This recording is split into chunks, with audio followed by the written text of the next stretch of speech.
So the data in the accompanying table represent the number of corn plants in randomly selected rows, a 17-foot by 5-foot strip for various types of plots. An agricultural researcher wants to know whether the mean numbers of plants for each plot type are equal. Complete parts A through E below. So let's look at the data table. Ooh, we got raw data. I might be running my own Anova here. Let's see. It's exciting. So I'm going to click done here. We'll look at that in a minute. So write the null and alternative hypotheses. Okay, so the null is always at their equal. So mean of sludge equals, let's look at this again. So we got sludge, spring, disk, and no-till. Not exactly sure what that means, but I don't think we have to know that. And then H1 is at least one of them is different. So they're not all equal, right? It doesn't have to be that they're all not equal, right? It just says, because that's why this one's not true. The means are different. They don't all have to be different from each other. We just have to have one mean that's different than either of the other two, in this case, since we have three. So a slight distinction, but an important one.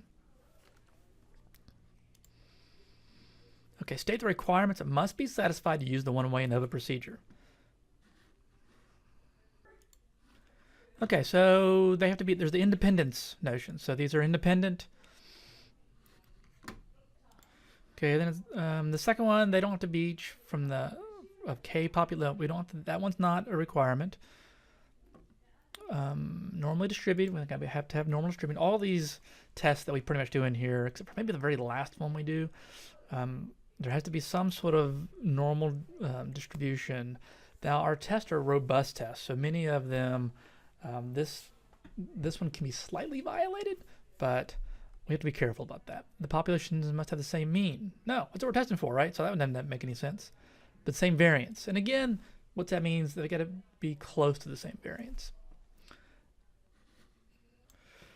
And then there must be K simple random samples each from the same population. No, wait a second.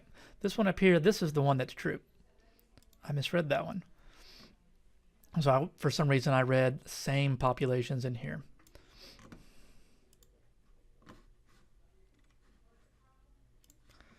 Okay, so they've given us an Anova table. That stinks. I'm going to run Anova anyway. Good for you though, right? Because we don't have to run anything. But let's get experience running at least one of these. Okay, so I'm going to go over here to my data table, and I'm going to open in StatCrunch. Okay, so here are my three different samples. Going to go to Stat, Anova, one way. We're just going to select all of them. These are my columns. At this point, we're not going to do anything else. You know, in general, you would probably want to go ahead and do a QQ plot of residuals, histogram of residuals, a dot plot. Let's go ahead and do residual plot, because I think the question will eventually ask for that. And press compute. And here we go. Okay, try to line these up, and notice what we have here. So here is our Anova table, and it's exactly the same as the one they gave us. So this is what you would output. And again, we use Anovas when we are comparing more than two means. You can use them for two means, but generally we do a two-sample t-test for that. And so notice same p-value, same f statistic, and so on. And it's presented in exactly the same way as well. And notice they also give us the nice summary statistics. So we can see that these two means here have 28, and the spring disk has a mean of about 32.67. Now when I scroll over here, this is a QQ plot of the residuals. So what does this mean? In order for us to be able to use the Anova, these have to be normally distributed. So what we do is we have the computer do this, and these plots need to be roughly linear. Not perfectly linear, roughly linear. And these are roughly linear. We don't see huge departures. We see a little curvature here.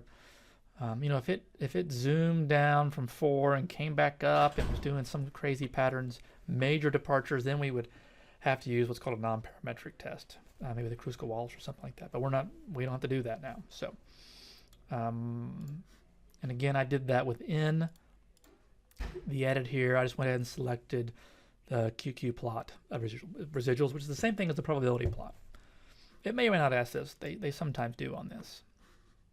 So should the null hypothesis be rejected?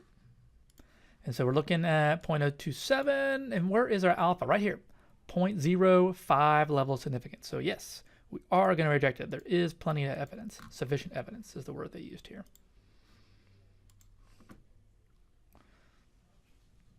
And shown here are side-by-side box plots. And really, we should do that. They don't have that option here, sort of in the built-in graphs, but we can,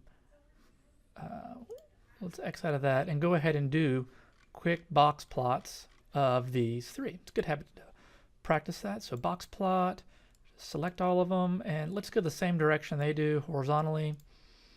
And almost always you want to use fences to identify outliers. Compute. And does that look familiar? Exactly the same as this one here. They even put them in the same order, which is nice. So it's pretty clear that this spring disk is doing a little has a higher yield, right?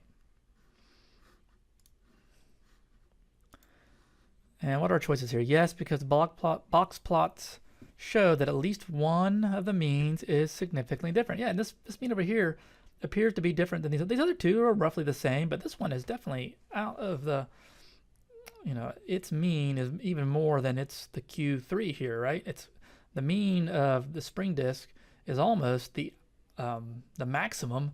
It definitely is bigger than the maximum of the sludge plot, but it's almost as much as the maximum of the no-till. Okay, we haven't really emphasized using this table here, but here we have, we're given the R value of 0.987. This is the same one I got when I ran the QQ plot. I'll bring this over here. Say we have a correlation of 0.987. And then what does that mean? How do we know if that is a large enough test statistic here, or statistic correlation coefficient? So what we're going to do is look at our table, and we have a sample size here of 18, right? Because we have 6 plants in each of 3. 6 times 3 is 18. So we're looking here at 0.946. So is our R value bigger than 0.986? If it is, then it's linear enough, right? Because it's kind of like reading tea leaves in a way. It's like, how do I know if it's linear enough? I'm just kind of looking at it. And so we're trying to find some way to quantify it. This is a way, and we didn't really build this out.